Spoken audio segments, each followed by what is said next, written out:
Welcome once again to our Wesley Impact Highlight series as we take a look at some of the viewers' favourites. The next story is about a singer who was labelled as the next big thing in the entertainment industry in North America. At the age of 11, Naomi Striemer knew exactly what she wanted to be, and that's a star. Just like her idols, Celine Dion and Mariah Carey before her, Naomi was on track to fulfil her childhood dream of becoming a professional singer, signing her first major recording contract at just 18 years of age at Sony. What followed was a roller coaster ride of extremes, which are all detailed in her autobiography, Backstage Pass. I hope you enjoy, as I did, listening to Naomi sharing her views on what's behind the insatiable desire for fame. Naomi, it's good to have you on the show and to talk.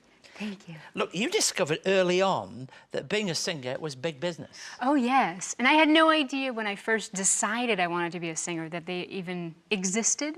But as soon as I turned on the radio when I was 11 years old, and I knew that you could do this international thing and be on television and have these huge stadiums full of people, I was like, yes, that's what I want to do. I want to sing for all these people, and I want to travel the world, and I want to be on TV, and I want to be on the radio, and oh yeah. But you were living at that time in a pretty remote place, yes, if I put it nicely. In that place in Nova Scotia, up to that stage, you'd never really been tuned in at a very, very young age to television or radio? No, because when I was growing up, we didn't have TV, we didn't have radio. So for me, discovering this whole universe was brand new. But I was on the farm, you know, we had a garden, I milked goats, we collected eggs. So the dream was a little far away at that point in my life. So it's just miraculous. So when you began to realize something of that dream, that would be wonderful. But you see, the dream started to fall apart a little, didn't it? How did you feel? Because faith has been so much a part of your background and upbringing. Well, I had gone from $1 million contract, everything I wanted, to just having it vanish in a second. And for me, it was God had failed me, because he had taken me up to this point. I truly believed, you know, God, you've blessed me with this. Why would you take it from me and not see it through? So I thought God deserted me, he left me, he just couldn't be bothered with me. And why me? Because I've done all the right things. You know, I went to church, I read the Bible, I've been a good person. So it was very frustrating because I thought God owed me that. So it was, if you like, a faith challenge, really, the very experience you were going through. Absolutely. It really tested my core, because a lot of people in the same situation would have turned the other way, rejecting God, just kind of making a mess of their lives, which we see happen often. But for me, it was, I had such strong, deep roots in my faith that I wanted to battle it out with God. I demanded an answer. And to give people a perception of where you are, you were rubbing shoulders then with Carlos Santana and Randy Jackson. What was that world like? Oh, well, it's exciting, and, you know, there's money, and there's power, and there's everything you can imagine is right there. And when you're with all of these people, you're so close to it. And everyone was promising that I was going to be the next one. I was going to be the one lined up for it. And so that's why every time that I got so close and then it was ripped from me, I really just was so confused. Now, you said as it were, the higher up that pathway or that pole that you climbed, the emptier you felt. Yeah. What do you mean by that? Yeah. Well, I really do not believe that humans are created for exaltation. I believe we are created beings to exalt, you know, to exalt God. And so the higher you go, chasing your own power, your own accolades and all of this sort of thing, it starts to take out of you the essence. God is leaving you as people praise you more. And you become very desperate to stay on top. You become very desperate to be the one that everybody's clamoring after. And it starts to just destroy you piece by piece. So you become very insecure, very self-doubting. And so that's when the demons start to come out, you know? Well, we're going to talk a little bit more in just a moment, but we recorded a song with you just a few moments ago, and it depicts something, I think, of your journey, and it's called What I Know, What I Know Now.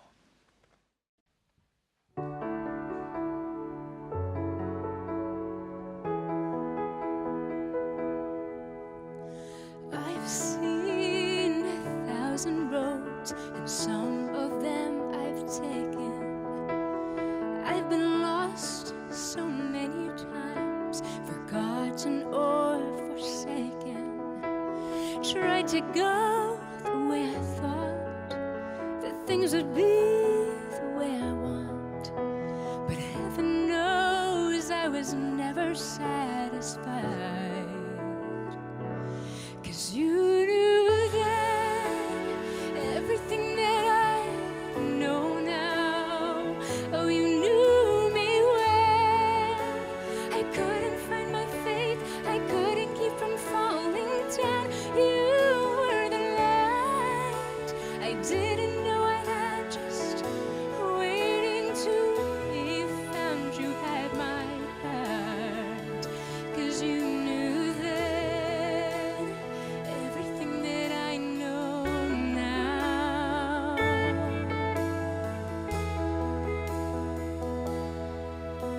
And every stone I stumbled on that led to my unwinding, you followed like a shadow and you blessed the path behind me. You gave me strength when I had none, to lift my head and shake the dust. Oh, heaven knows how I owe you my life. 'Cause you knew then everything that I know now. Oh, you knew me well. I couldn't find my faith, I couldn't keep from falling down. You were the light I didn't know I had, just waiting to be found. You had my heart, 'cause you knew then everything that I know now.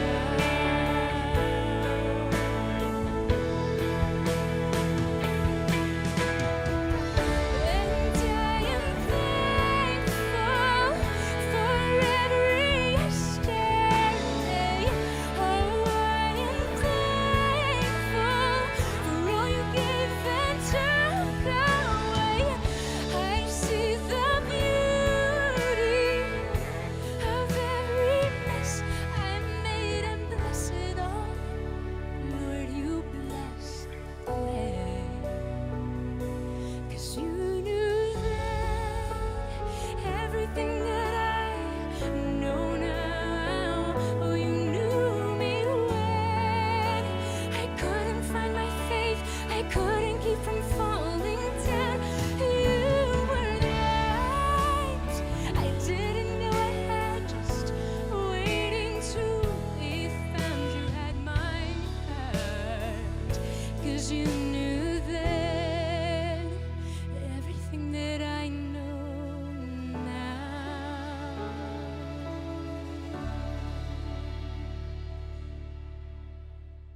Be inspired by Keith Garner's new book, The Authentic Australian Evangelist, Alan Walker.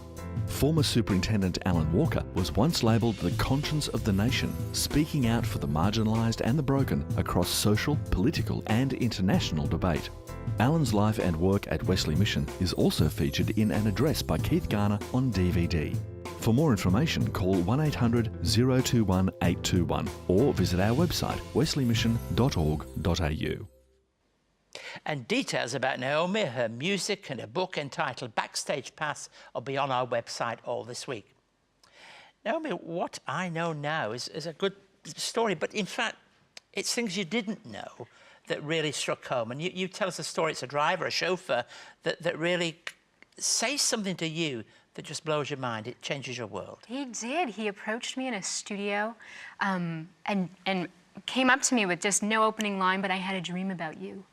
And I thought, wow, what? Be careful of people like that. Hold on. And no, that dream was an angel had come to him in the night, given him a message that he was supposed to deliver to me. I'm so thankful he delivered that message to me and didn't shoo it away. And he told me the story of my life. And then he told me the prayers, my anguish, my cries to God. The chauffeur hadn't met you much before? No. I had met him the night before when he picked me up from the airport. I did not know this man. So for me, I was standing there frozen, almost terrified at what was going on. And I just was silent as he was repeating to me words that I had prayed to God. Why is this happening? Why are you doing this to me? Where are you right now? Is this going to keep happening? You know, these big, huge moments and these big, huge failures. So Naomi, does that make you re-examine your life? What does it do? Well, yeah, he said, you need to follow Jesus, and that is it. Stop chasing after stardom. Stop chasing after all this stuff that is meaningless. And so after that, that was it. You know, that's what I had to do. Now, it's always a battle. People in public life, and we interview quite a few people on the show from time to time, this battle between fame and, if you like, public profile and living the life of faith. What would you say to somebody who said, well, you could have them both? Right. Well, I think God designed us to praise him. And for me, it was, unless I am literally praising him with what I'm doing, with the gifts he has given me, and I'm asking him what his plan for my life is, I can manipulate it however I want, but I'm doing it for me, you know. And that's really what, if I'm singing some love song on stage and I'm leading everybody with this love song, that's about me. That has nothing to do with God. And I think life is just simply too short to do anything but witness. We've got just such a short period of time. So did something go on inside you then that made you say, no, my career is going to change from this moment? Yeah, well, that was part of what that man told me, that chauffeur. He said, if you continue down this road chasing your dreams, you'll keep getting heartbroken and you'll keep ending up with the whys. Or if you choose to give it all up, follow God, all your dreams will come true. And I got to a point in my life where I thought, I can have the whole world, but I will be heartbroken. I've seen it in friends. I've seen it in people around me. You can have everything, but you've got nothing. And that was it. Now, putting this nicely, some people who don't share faith would call this a bit crazy, a bit on the daft end of life, you know. What would you say to them? And they did call me crazy. But, you know, my faith is so strong. My concerns really are not about this world. My concerns are living eternally with Jesus. And so when you put those two up against each other, the world can't give you much. And Jesus gives you everything, and that's what I wanted. Look, something I do want to add in here is really, look, your parents have been a big part of your life, haven't they? Do you think some of the things that they laid down in your life have really borne fruit now? Oh, yes, absolutely. You know, my parents always supported me. They never told me no, like, don't do that or we'll desert you. Never did that. But through their support, my dad always being like, is this morally sound, Naomi? They kept me on track, and now every time I do a concert, they say we couldn't be prouder. And to me, that means the world, because I can see the whole full circle. It's come full circle. And concerts is part of the reason you're in Australia, because you've been in New Zealand doing a tour there, and you're going to do that here in Australia. And really, the chief aim of those concerts is to communicate Jesus to others, isn't it? That's it. The world has nothing, but Jesus has everything. And that's really, I would have said to you in one sentence, tell us what it means, and that says everything really to those watching. We're going to be back in just a moment, but thank you very much for sharing with us in this way. It's been 200 years since the first Methodists met in Australia. To celebrate 2 centuries of faith and pioneering care, CEO and presenter Rev Dr Keith Garner takes us back to where it all began. But we don't begin here at the heart of London. We begin in a town in the north of England. In this fascinating narrative, Rev Garner chronicles the history of the life and times of the founder of Methodism, John Wesley. This fresh and thought-provoking documentary takes us on a journey throughout the United Kingdom, beginning in John Wesley's hometown of Epworth. John Wesley was born here on the 17th of June, 1703. This 1-hour DVD travels onto his education years and beginnings of social justice in Oxford, to his final years in London. For more information on John Wesley, the man and his mission, call 02 9263 5555 or email us at impacttv@wesleymission.org.au. Today we highlight Wesley Mission's heart to come alongside young people when all of life's hopes and dreams seem so far away. Our youth services in Newcastle support young people from 12 to 25 and have been informing, educating and empowering them since 1965. This is Elisha's story.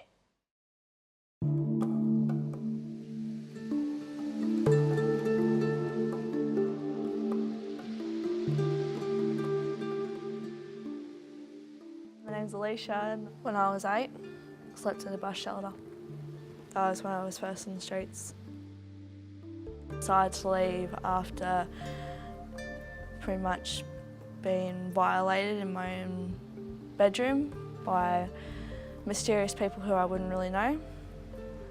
That was really hard on me, so I ended up jumping from my mate's houses, couch surfing and going back home every now and then to get more clothes, getting away from my mum. And it was off and on until I was about 16, and when I was 16 I was living with my dad and my stepmum at the time. I ended up leaving there because after I left there I was in the Nexus ward for really high depression and nearly committing suicide. This place used to be my winter home when I was in the streets. I used to put a candle up here for a bit of light here, and in the corner down there I used to put another candle there with a pillow on the corner there with a blanket on the bottom and a sleeping bag. When I used to live here I used to think, am I going to wake up? Am I going to get woken up in the middle of the night by a stranger?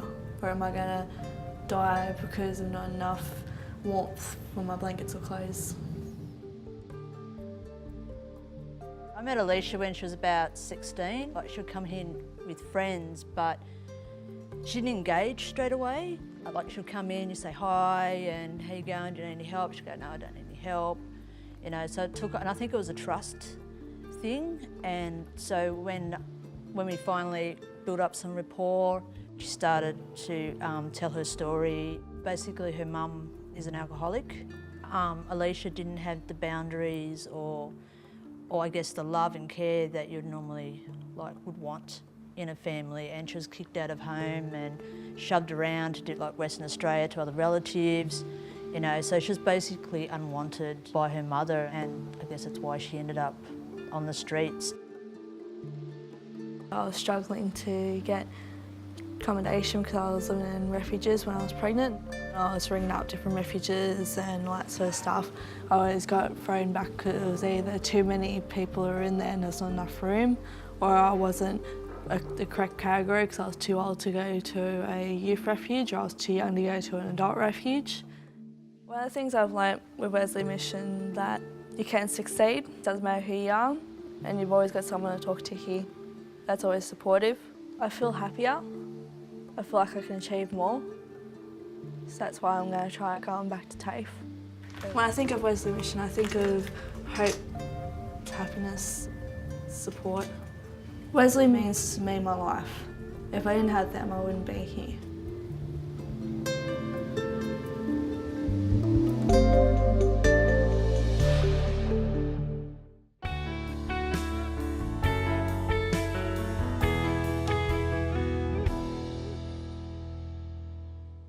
I'm continuing today my series in this mid-part of Matthew's Gospel. Let me read to you three of the most familiar verses in the Gospel, and certainly as we come to that last verse. We read quite clearly in Matthew 11:28 through to 30. Come to me, all you who are weary and burdened, and I will give you rest. Take my yoke upon you and learn from me.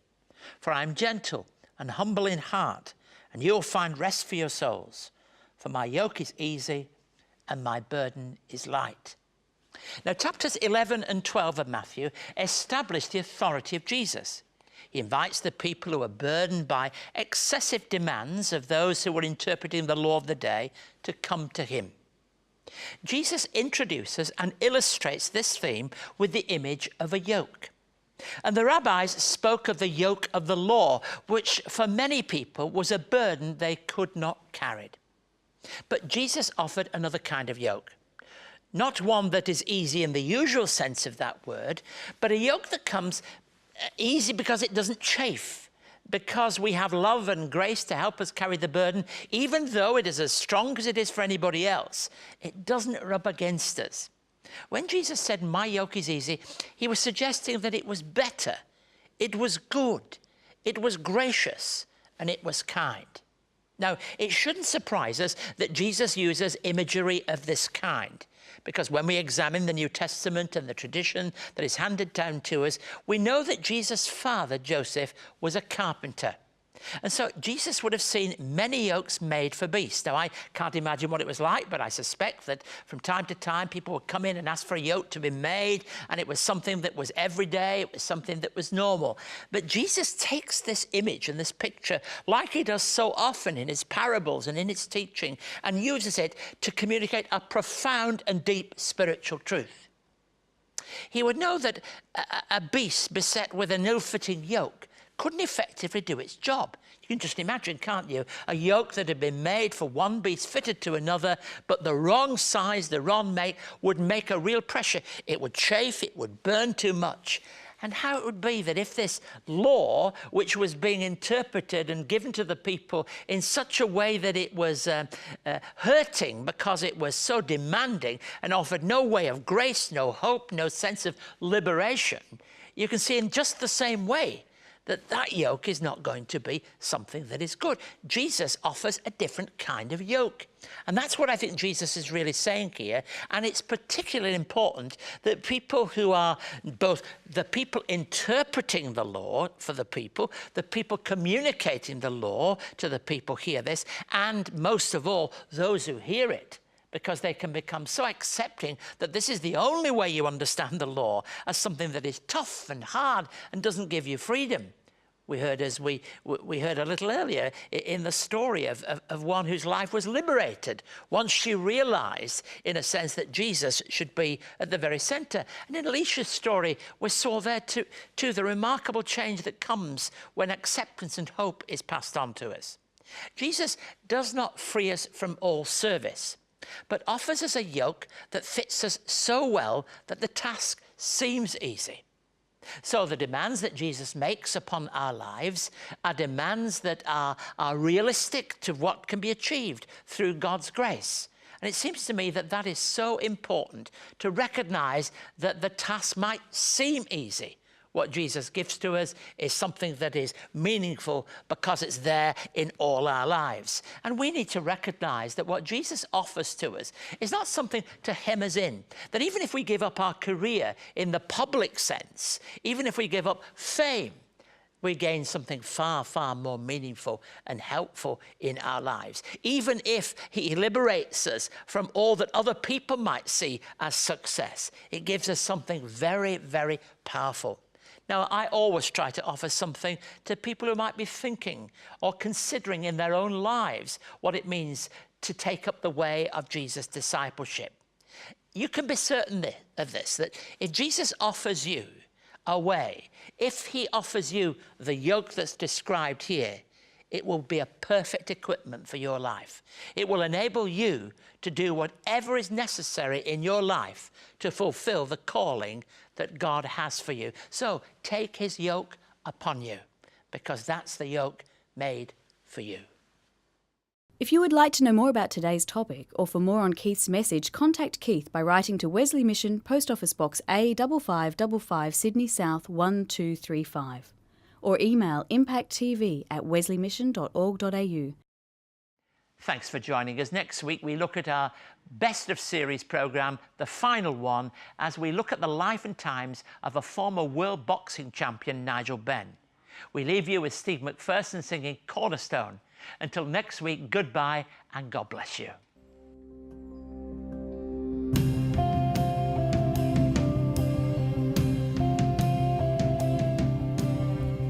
My hope is built on nothing less than Jesus' blood and righteousness. I dare not trust the sweetest frame, but wholly trust in Jesus' name.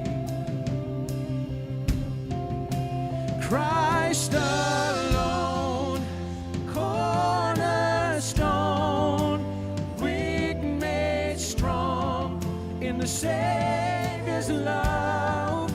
Through the storm, He is Lord, Lord of all.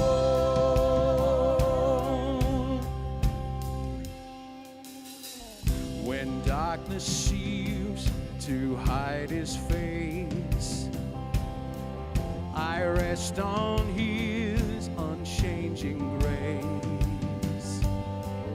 In every high and stormy gale, my anchor holds within the veil. Christ alone, cornerstone, weak made strong in the Savior.